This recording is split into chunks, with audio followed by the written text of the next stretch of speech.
mon nom est Moïse. Je suis le leader choisi par Dieu pour conduire les Hébreux hors de la terre d'Égypte et dans la terre promise. La raison pour laquelle j'ai appelé cette conférence de presse est de faire une annonce importante.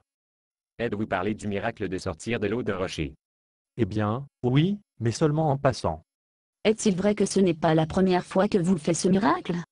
J'ai deux choses à dire à ce sujet. Tout d'abord, ce n'est pas moi qui fais le miracle dans les deux cas. Il était le Seigneur Dieu lui-même. J'ai été seulement un instrument que Dieu a choisi pour faire son travail. Deuxièmement, s'il est vrai que le Seigneur fait ce miracle, il y a 40 ans dans ce même endroit.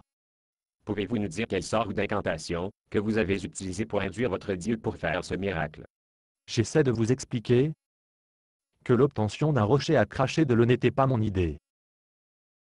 Il a eu l'idée de Dieu. Je n'ai pas besoin de faire quoi que ce soit. Mais vous faisiez quelque chose devant Dieu fait couler l'eau du rocher, n'avez-vous pas? Oui, c'est ce que j'essayais de vous expliquer. La première fois que nous sommes arrivés ici, dans cette section du désert il y a 40 ans, Dieu m'a dit de frapper le rocher avec mon bâton de marche. Combien de fois? Excusez-moi? Combien de fois avez-vous dû frapper le rocher, afin d'obtenir l'eau commence à couler? C'est ce que j'essaie de vous expliquer. Frappant le roc n'a pas causé de l'eau de s'écouler. C'est Dieu qui a fait couler l'eau. La suppression de la roche a été simplement un signal à la population que quelque chose de miraculeux qui allait se passer. Selon les rapports de témoins oculaires de ce second miracle, tu as frappé le rocher 2 fois. Est-ce exact? C'est ce que j'ai fait.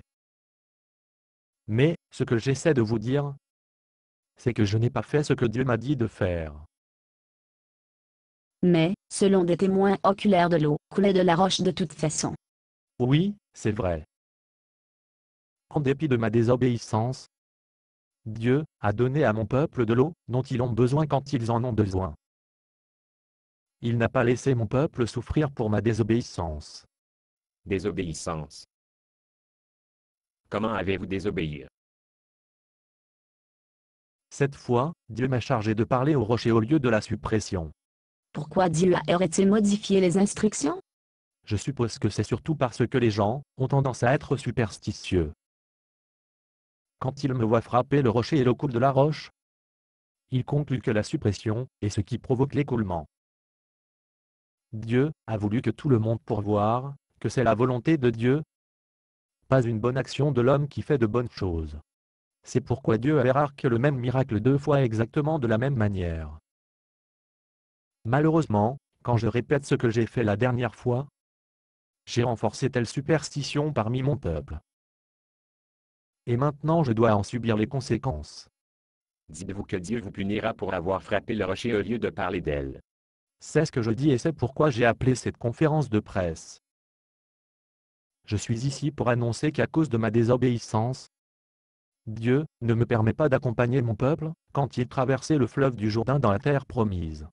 N'est-ce pas une sanction sévère pour avoir frappé un rocher avec un bâton? Pas du tout. Quand j'ai pris le poste de représentant de Dieu à mon peuple, j'ai pris sur un travail très important. Si, comme je l'ai fait avec le roc, je dénaturais Dieu ou amener les gens à ne comprendre pas comment il travaille, je fais de graves dommages à long terme à la relation de l'homme avec Dieu. Dieu ne peut pas me permettre de s'en tirer avec ça. Sinon, les gens vont penser qu'il est normal d'écarter d'autres instructions de Dieu comme étant sans importance. Qui va vous remplacer à la tête des Hébreux quand ils traversent le fleuve du Jourdain dans la terre promise? Son nom est Joshua. Pendant 40 ans, il a été mon bras droit et le général de notre armée. Il est très dévoué et compétent. Il sera un bon leader pour notre peuple. Avez-vous des regrets que vous remettre le pouvoir à votre successeur? Oui. Il était hors de la colère que je désobéis à Dieu.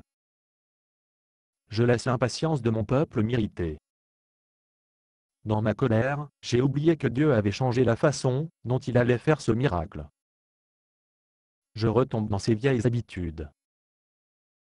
Dans ma colère, j'ai non seulement omis de suivre les instructions, J'ai aussi donné mon peuple l'impression que le miracle a été autant de moi que de Dieu. Et maintenant je suis justement puni pour une erreur que j'ai faite dans la colère. J'espère que c'est une leçon pour vous autant que pour moi. Je vous remercie, Monsieur Moses. Basé sur une pièce de Boxnar. Conditions d'utilisation. Ne pas vendre une partie de ce script, même si vous le réécrire. Ne payez pas les redevances, même si vous faites de l'argent à partir de performances. Vous pouvez reproduire et distribuer ce script librement, mais toutes les copies doivent contenir cette déclaration de copyright.